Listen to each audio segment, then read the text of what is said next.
আমার সাথেও এটা হতে পারে, এটা তো আমি একদমই আশা করিনি। আজ যেটা পেলাম সেটা দেখে পুরোই তো আমি হ্যাপি হ্যাপি। হাই, আমি মানু। আজ হচ্ছে আমার 100 ডেজ মিনি ব্লগ চ্যালেঞ্জের ডে 22।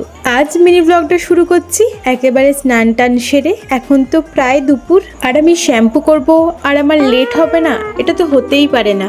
আর আমি শ্যাম্পু করতে গেলে আমার মা তো ডাকতে চলে যায়, মা ভাবে আমি শ্যাম্পু করতে গিয়ে ঘুমিয়ে পড়েছি।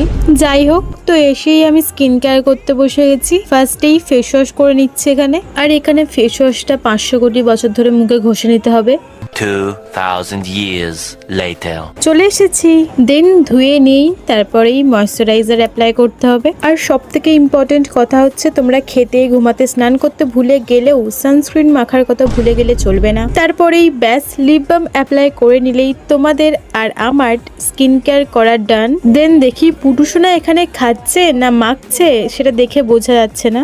হ্যাঁ, মেখে পর খাচ্ছে। তারপর তো আমরাও দুপুরের খাওয়া দাওয়া সেরে নিই। তো ফাইনালি যেটা দেখার পর আমার দিল গার্ডেন গার্ডেন হয়ে গেছিল, যেটা দেখার পর আমি হ্যাপি হ্যাপি হয়ে গেছিলাম। যদিও এটার কথা আমার স্যারজি আমাকে আগেই বলে দিয়েছিল। কত কিউট না? তো এটার জন্য অনেক অনেক অনেক থ্যাংক ইউ। আর এইদিকে ঋদ্ধিকে দেখো।